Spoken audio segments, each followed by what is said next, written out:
좁은 문, 앙드레지드 지음, 조정훈 옮김, 출판사 더 클래식, 녹음 클레어. 4장. 신년 휴가까지 시간이 얼마 남지 않았기 때문인지 알리사와의 마지막 만남은 여전히 내 가슴을 뛰게 했고 그녀에 대한 믿음은 한시도 흔들린 적이 없었다. 나는 스스로에게 약속한 대로 일요일마다 알리사에게 장문의 편지를 썼다. 학교 친구들과 거리를 두고 지냈던 나는 평일에는 아벨과 만났는데 그 밖의 시간은 알리사만 생각하며 내가 좋아하는 책보다는 알리사가 관심을 가질 만한 책의 내용에 그녀가 볼 수 있도록 잔뜩 밑줄을 치곤 했다. 하지만 그녀의 편지 내용들은 점점 나를 불안하게 만들었다. 내 편지에 빠짐없이 답장을 했지만 나를 향한 열정의 마음보다는 내 공부를 격려해야 한다는 생각이 더 커 보였다. 나에게는 평가나 토론, 비판 등이 생각을 표현하는 방법인데 비해 그녀에게는 생각을 감추기 위한 도구일지도 모른다는 생각도 들었다. 때론 그녀가 장난삼아 이러는 게 아닐까 의심이 들 정도로. 어쨌든 나는 아무것도 문제 삼지 않기로 결심했고 내 편지에 조금의 불안함도 스며들지 않도록 주의했다. 12월 말경이 되어 아벨과 나는 르아브르를 향해 떠났다. 나는 먼저 플랑티의 이모 댁에 들렸는데 내가 도착했을 때 이모는 출타 중이었지만 방에서 짐을 풀자마자 하인이 이모가 응접실에서 나를 기다린다고 알리러 왔다. 이모는 내 건강이며 기숙사 생활, 학업에 대해 대충 물으시고는 이야기가 끝나기 무섭게 얘의 그 애정어린 호기심을 참지 못하고 다짜고짜 물어오셨다. 얘야, 퐁듀즈 마르에서 잘 지내다 왔는지 아직 내게 말해주지 않았지? 그래, 네 일은 조금이라도 진척된 거니? 나는 이런 이모의 어설픈 호의를 애써 참아야 했다. 이모가 사람의 감정들을 그렇게 단순화시켜 말하는 걸 듣고 있는 건 너무나 괴로운 일이었다. 쓰는 단어 하나하나는 모두 반듯하고 부드러웠지만 내겐 견딜 수 없이 거칠게 느껴졌다. 게다가 이런 말을 아주 꾸밈없고 진심 어린 어조로 이야기했기 때문에 바보처럼 화를 낼 수도 없었다. 그래도 일단은 이모에게 몇 마디 쏘아붙였다. 봄에만 해도 이모가 약혼은 너무 이르다고 말씀하셨잖아요? 그래 그랬지. 나도 알고 있어. 원래 일단은 을에 그렇게 말하는 거야. 이모는 내 손을 잡아채 비장하게 꽉 쥐더니 그렇게 말했다. 네 공부랑 군대 문제 때문에 너희가 몇 년 뒤에 결혼을 할 수 있다는 건 나도 잘 알아. 하지만 내 생각으로는 약혼 기간이 길어지는 건 바람직하지 않아. 그럼 여자가 힘들어져. 때론 그런 게 더 감동을 줄 수도 있지만 더구나 꼭 정식으로 약혼할 필요는 없지 않니? 단지 사람들에게 더 이상 이 여자가 베풀 후보가 아니라는 걸 아주 넌지시 알려주면 되는 거야. 그렇게 해서 너희의 서신왕래나 만남이 정식으로 인정받게 되는 거지. 그리고 만약에 다른 남자가 청혼을 해오면 이 또한 얼마든지 일어날 수 있는 일이니까. 이모는 상황에 맞는 미소를 지으며 넌지시 말했다. 물론 아니요 그러실 필요 없어요 라고 완곡하게 거절하면 되지. 너도 이미 알고 있겠지만 줄리에트에게도 청혼이 들어왔잖니? 지난 겨울에 줄리에트가 굉장히 많은 관심을 받았어. 아직은 조금 어리기도 해서 상대에게도 그렇게 대답했는데 글쎄 이 청년이 기다리겠다는 거야. 정확히 말하면 청년이랄 수도 없는 나이지만 말이야. 어쨌든 괜찮은 배필이긴 해. 건실한 사람이거든. 너도 내일이면 그 사람을 볼 수 있을 거다. 우리 집으로 크리스마스 트리를 보러 오기로 했으니까. 네가 본 인상은 어떤지 이모에게도 말해주렴. 하지만 이모, 그 사람은 헛수고하는 게 아닐까요? 줄리에트가 이미 다른 사람을 마음에 두고 있을지도 모르잖아요. 나는 갑자기 아벨의 이름이라도 튀어나올까봐 조심하며 말했다. 응? 뭐라고? 이모는 의심하듯 입을 삐죽이 내밀고 고개를 갸우뚱했다. 너도 참 사람 놀라게 하는 소리를 하는구나. 그랬다면 줄리에트가 왜 내게 아무 말도 안 했겠니? 나는 더 이상 말하지 않으려 입술을 꽉 깨물었다. 설마 그럴 리 있겠어? 두고 보면 알게 되겠지. 줄리에트가 요즘 몸이 좀 아프단다. 이모가 말을 이어갔다. 게다가 지금 문제는 그 애가 아니지. 아, 알리사도 참 사랑스러운 아이지. 그런데 넌 그 애에게 고백을 한 거니, 안 한 거니? 이모가 직설적으로 내뱉은 고백이라는 단어가 너무나 거칠게만 느껴져 심하게 거부감이 들었지만 거짓말에 익숙하지 못한 나는 그냥 애매하게 대답했다. 네, 내 얼굴이 화끈 달아오르는 것을 느꼈다. 그러니까 그 애가 뭐라고 하든 나는 고개를 숙였다. 대답하고 싶지 않았다. 하지만 얼버무리려는데 의도하지 않은 말이 튀어나왔다. 약혼을 거절했어요. 그래, 그럴 만도 해. 고 깜찍한 것이. 이모가 큰 소리로 말했다. 너희는 언제든 할 수 있으니까. 그렇고 말고. 아, 이모, 이제 이 이야기는 그만해요. 나는 이모의 말을 막아보려 했지만 소용없었다. 그 애가 그렇게 말했다는 게 이모는 놀랍지 않구나. 네 사촌 누이가 늘 너보다 생각이 깊었어. 그때 내가 무엇에 사로잡혔는지 나도 모르겠다. 아마 이모의 말에 흥분했던 것 같다. 갑자기 가슴이 터져버릴 것 같아 나는 상냥한 이모의 무릎에 머리를 묻고 어린아이처럼 흐느껴 울고 말았다. 이모, 아니에요. 이모는 우리를 이해하지 못하세요. 내가 소리쳤다. 알리사는 기다려 달라고도 안 했어요. 그럼 뭐냐? 걔가 너를 거절한 게로구나. 이모는 손으로 내 얼굴을 들어 올리곤 부드러운 목소리로 딱하다는 듯 말했다. 아니에요. 그것도 아니에요. 나는 슬프게 고개를 저었다. 그 애가 너를 더 이상 사랑하지 않을까봐 두렵니? 오, 그렇지 않아요. 내가 두려운 건 그런 게 아니라고요. 가엾은 녀석, 이모가 이해하려면 더 자세히 설명해 주어야겠구나. 나는 그렇게 나약한 모습을 보인 것이 부끄럽고 씁쓸했다. 이모는 틀림없이 나의 애매한 대답을 제대로 이해하지 못했을 것이다. 하지만 알리사의 거절에 뭔가 확실한 동기가 숨겨져 있다면 이모가 부드럽게 알리사에게 물어봐 까닭을 알아낼 수도 있을지 모르겠다는 생각이 들었다. 그런데 이모 또한 같은 생각을 한 모양이었다. 잘 들으렴. 이모가 말을 이었다.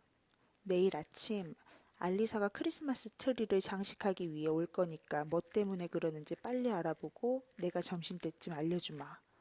알았지? 별일 없을 테니 마음 놓으렴.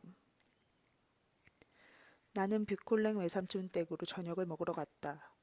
며칠 전부터 몸이 아프다고 하더니 줄리에트는 안색이 많이 변해 있었다. 시선도 거칠어져 자기 언니와 더욱 달라 보였다. 그날 저녁은 두 사람 누구에게도 특히 더 말을 걸 수 없었다. 나도 별로 할 말이 없었고 외삼촌도 피곤해 보여 저녁을 먹자마자 바로 자리를 떴다. 플랑티의 이모가 준비한 크리스마스 트리는 매년 수많은 아이들과 친척들, 친구들을 모이게 했다. 트리는 계단이 있는 현관에 세워져 있었는데 이곳을 통해 첫 번째 문간방과 응접실, 그리고 온실 유리문과 같은 창이 달려있는 찬장 방 안으로 들어갈 수 있었다. 트리 장식이 아직 완성되지 않았기 때문에 내가 도착한 다음 날인 성탄절 아침이 되자 이모가 말한 대로 알리사가 이른 아침부터 와서 갖가지 장식과 조명, 과일, 사탕과 장난감 등을 트리에 거는 일을 도왔다. 나도 그 옆에서 함께 트리 장식을 거들며 큰 즐거움을 맛보고 싶었지만 이모가 그녀와 이야기를 나누도록 자리를 피해 주어야 했다. 결국 나는 알리사를 보지도 못한 채 집을 나서야 했고 오전 내내 불안한 마음을 애써 달래야 했다. 먼저 나는 줄리에트를 만나보기 위해 빅골렌가로 갔다. 그런데 아벨이 나보다 먼저 줄리에트를 찾아와 옆을 지키고 있었다. 둘이 결정적인 이야기를 하는데 방해가 될까봐 결국 나는 점심때가 다 되도록 부둣가며 거리를 헤매고 다녀야 했다. 이런 바보 같은 이라고. 이모는 내가 집으로 돌아오자마자 이렇게 소리쳤다. 그런 식으로 인생을 망칠 셈이냐? 네가 그날 아침 내게 한 이야기들은 다 터무니없는 것들이더구나. 그래, 내가 솔직하게 물어보았단다. 우리를 돕느라 지친 미스 애쉬버튼을 산책이라도 하라고 내보낸 뒤 알리사 둘이 남게 되자 내가 단도직입적으로 왜 이번 여름에 약혼하지 않았느냐고 물어보았단다. 알리사가 당황했을 거라고 생각하겠지만 그 애는 전혀 그렇지 않았단다. 아주 담담하게 동생이 먼저 결혼하기 전까진 결혼하고 싶지 않다고 대답하더구나. 네가 솔직하게 그 애한테 물어봤어도 내가 말한 그대로 대답했을 거다. 그걸 가지고 너 혼자 끙끙 앓았던 거 아니었니? 얘야, 솔직한 것만큼 좋은 게 없단다. 가엾은 알리사는 자기 아버지 곁을 떠날 수 없을 것 같다고도 내게 얘기하더구나. 아, 정말 우리는 많은 얘기를 나눴어. 알리사는 무척 현명한 아이야. 그 어린 게 말이다. 아직까지 자기가 너한테 어울리는 상대자인지에 대해서도 확신이 서지 않는다고도 얘기했어. 자기가 너의 짝으로 나이가 너무 많은 건 아닌지 걱정하면서. 줄리에트 또래의 여자가 너에게 더 적합하지 않을까. 이모는 이야기를 계속했지만 나는 더 이상 듣고 싶지 않았다. 오직 한 가지 사실만이 내게 중요했다. 그것은 알리사가 동생보다 먼저 결혼하지 않으려 한다는 것이었다. 하지만 아벨이 있다. 잘난 체 하던 그 녀석의 말이 옳았던 것이다. 그가 말했던 대로 우리 두 커플의 결혼식을 동시에 이끌어내는 거다. 이모가 말해준 사실은 나를 설레게 했지만 최대한 그런 기색을 감추고 이모의 노고에 만족한다는 정도의 자연스러운 기쁨만을 내비쳤다. 점심 식사를 마치자 나는 이런저런 핑계를 대고 아벨을 만나기 위해 달려나갔다. 거봐, 내가 뭐라고 했어? 아벨에게 나의 기쁨을 전하자 그는 나를 얼싸안으며 소리쳤다. 이봐 친구, 미리 말해두지만 오늘 아침 내가 줄리에트와 나눈 말들은 거의 결정적이었어. 거의 너에 대한 이야기밖에 안 했지만 말이야. 근데 오늘따라 줄리에트는 꽤 피곤하고 예민해 보이더군. 내가 너무 앞서가거나 너무 오래 함께 있다가는 그녀를 흥분시키지 않을까 걱정될 정도였어. 네 얘기를 듣고 보니 다 잘됐네. 지금 빨리 가서 내 지팡이와 모자를 가져올 테니 뷰골랭신의 문 앞까지만 같이 가주겠나? 지금 오이포리온보다 몸이 가벼운데 혹 도중에 내가 날아가기라도 하면 날 잡아줘야 하니까. 추석 오이포리온 요한 볼프강 폰 게테의 파우스트에 등장하는 인물. 파우스트와 헬레네 사이에 낳은 아들로 하늘을 날려다가 떨어져 죽었다. 언니가 너와의 약혼을 승낙하지 않았던 것이 자기 때문이었다는 것을 알게 되고 바로 그때 내가 줄리에트에게 청혼을 한다면? 아, 친구, 오늘 밤 우리 아버지가 크리스마스 트리 앞에서 행복한 눈물로 주님의 이름을 부르며 엎드린 우리 네 사람의 약혼자들 머리 위에 축복을 내리시는 모습이 벌써 상상이 돼. 미스 애쉬버튼은 탄식 속에서 사라지고 플랑티의 이모님은 당신의 블라우스 안에서 녹아내리겠지. 환히 불밝힌 트리는 하나님의 영광을 노래하며 성경 속의 산들처럼 박수를 치겠지.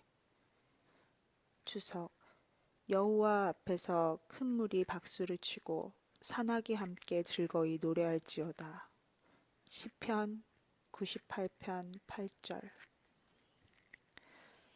크리스마스 트리에 불을 켜고 아이들과 친척들과 친구들이 함께 모이려면 저녁 때나 돼야 했다. 아벨과 헤어진 후로 마땅히 할 일도 없었던 나는 기다림이 주는 불안과 초조함을 달래기 위해 생트 아드레스 절벽까지 긴 거리를 헤매다 결국 파티가 이미 시작된 뒤에야 플랑티의 이모 댁으로 돌아왔다. 현관에 들어서자마자 알리사가 눈에 띄었다. 그녀는 나를 기다렸는지 곧장 내게로 왔다. 그녀가 목에 걸고 있던 오래된 작은 자수정 십자가 목걸이가 밝은색 블라우스에 가슴께까지 내려와 있었다. 그 목걸이는 어머니의 유품으로 내가 선물한 것이었지만 지금까지 한 번도 그녀가 목에 건 모습을 본 적이 없었다. 그녀의 초췌한 안색과 얼굴에 나타난 번민의 표정이 내 마음을 아프게 했다. 왜 이렇게 늦었어? 너한테 할 말이 있단 말이야. 그녀가 다급하게 물었다. 절벽에서 길을 잃었어.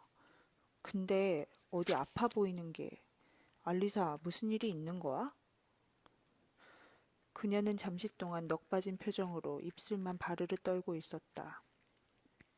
너무 괴로워하는 그녀의 모습에 가슴이 죄어들어 나는 더 이상 아무것도 물을 수 없었다. 그녀는 내 얼굴을 끌어당기려는 듯 내 목덜미에 손을 얹었다. 그녀가 뭔가 얘기하고 싶어 한다는 것을 알았지만 그때 마침 손님들이 들어왔다. 실망한 그녀의 손이 아래로 뚝 떨어졌다. 이제 시간이 없어. 그녀가 중얼거리듯 말했다. 그리고 서서히 내 눈에 눈물이 고이는 것을 보면서 이 정도 설명으로는 나를 진정시킬 수 없다고 생각했는지 무슨 일인지 묻고 있는 내 시선을 보며 답했다. 아니야. 안심해. 그저 머리가 아플 뿐이야. 아이들이 너무 시끄럽게 굴어서 여기로 피신했던 거야. 이젠 아이들에게 가봐야 할 것 같아. 그녀는 서둘러 내 곁을 떠났다. 사람들이 들어와 그녀와 나를 갈라놓고 말았다.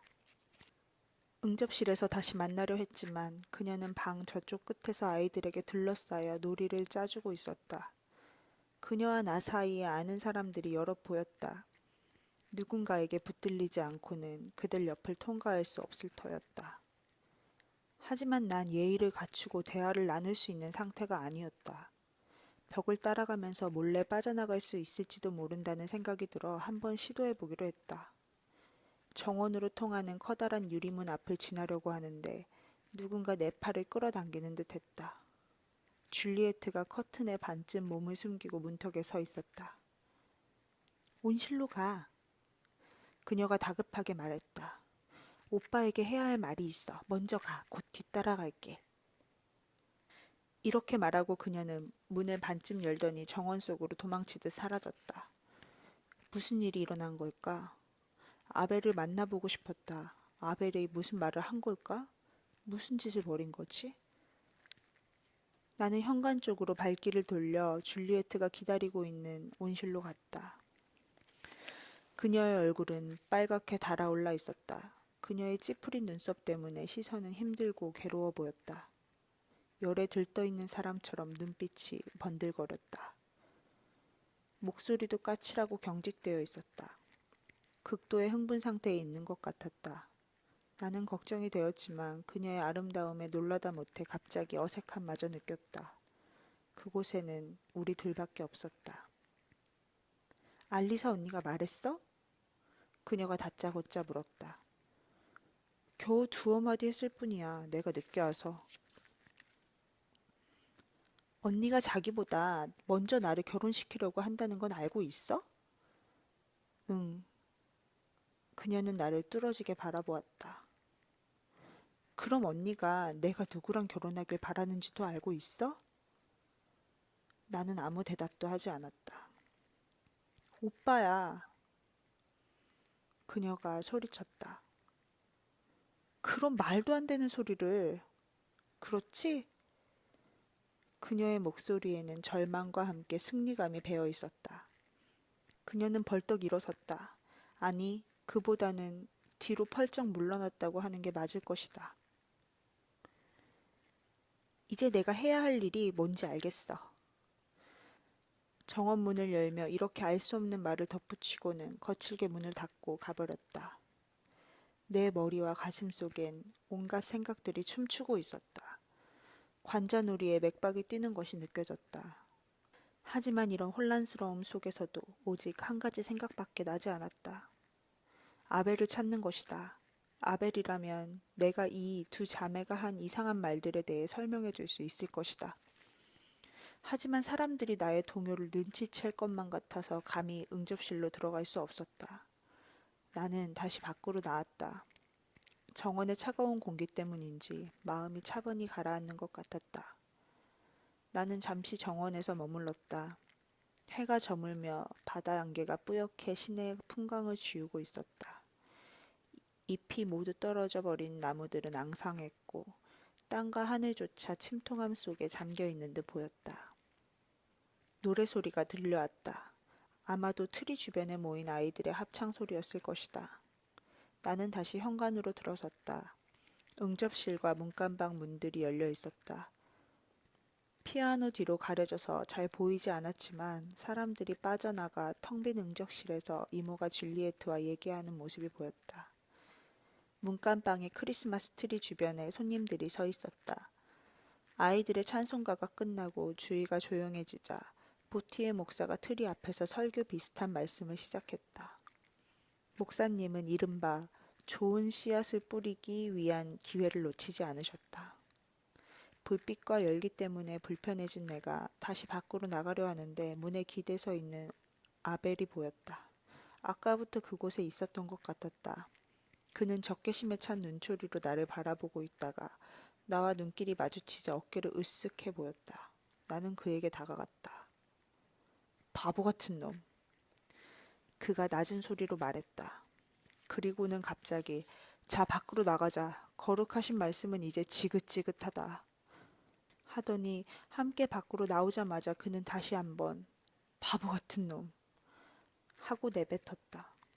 나는 혼란스러운 눈빛으로 말없이 그를 바라보았다. 그 애가 사랑하는 건 바로 너라고, 이 바보 같은 놈아. 넌 왜 그 사실을 내게 미리 말하지 않았어? 나는 너무나 당황스러웠다. 그 말을 이해하고 싶지조차 않았다. 그래, 그럴 리 없지. 너 같은 놈이 그걸 눈치챘을 리가 없지. 그는 내 팔을 잡고 격렬히 흔들어댔다. 이를 꽉 다물고 말을 하는 그의 떨리는 목소리가 마치 휘파람 소리 같았다.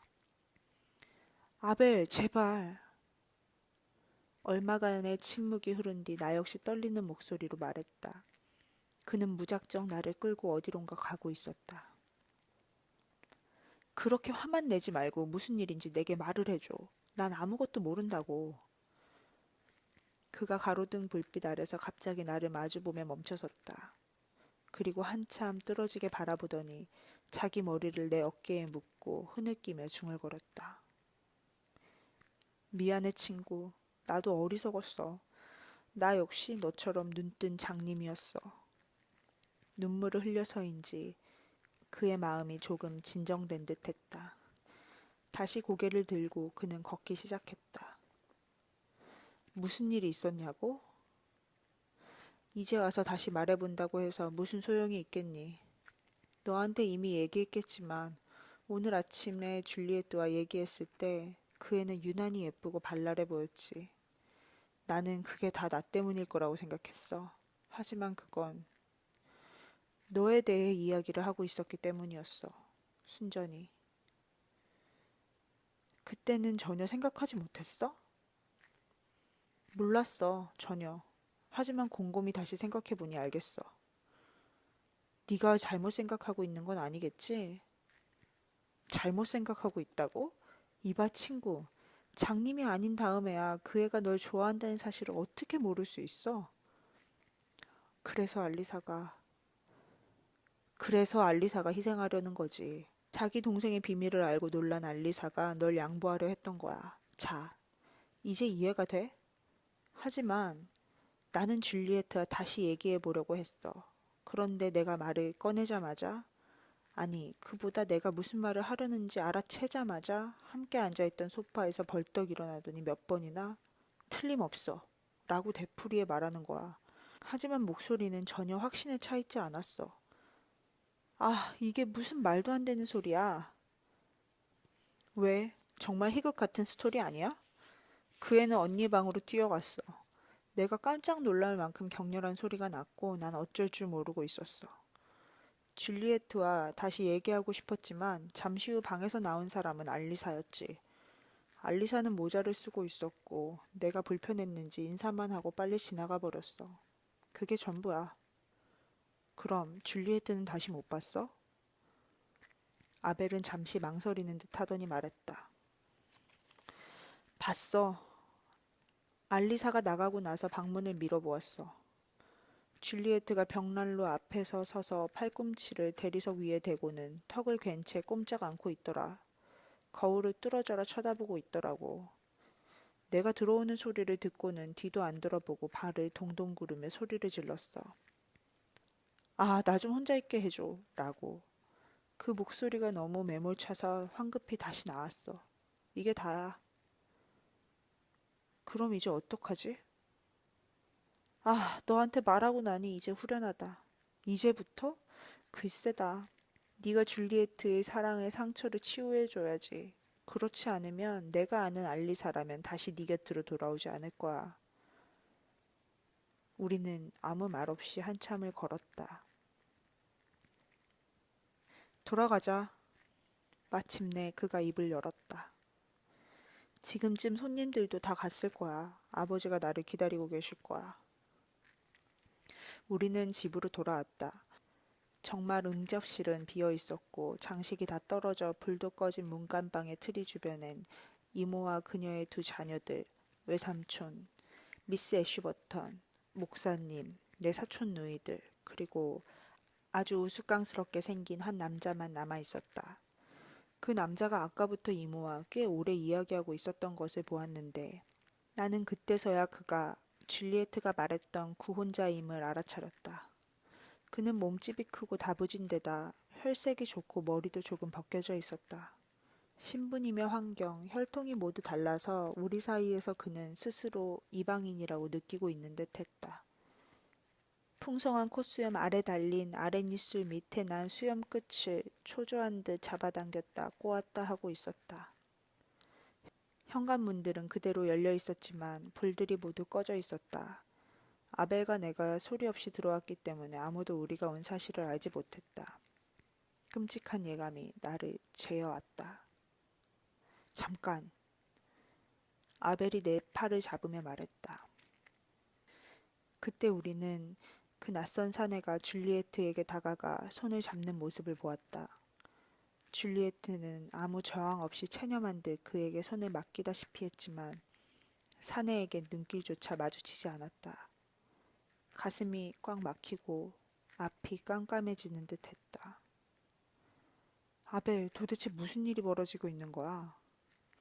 나는 아무것도 모르겠다는 듯 내가 잘못 받기를 바란다는 듯 중얼거렸다. 아무렴, 저 깜찍한 녀석이 제 몸값을 높이고 있는 거야. 아벨이 휘파람 부는 듯한 소리로 말했다. 자기 언니보다 못하다고 여겨지는 게 싫은 게지. 아마도 허공 위에서 천사들이 박수를 치고 있을 거야. 외삼촌은 미스 애쉬버턴과 이모에 둘러싸여 있는 줄리에트를 안아주었다. 보티의 목사도 그녀에게 다가갔다. 나도 조금 앞으로 나아갔다. 나를 발견한 알리사가 온몸을 떨며 내게 달려왔다. 제롬, 이럴 순 없어. 줄리에트는 저 남자를 사랑하지 않아. 오늘 아침에도 내게 그렇게 말했는걸. 저 애를 말려야 해, 제롬. 아, 정말 어쩌려고 저러는 건지.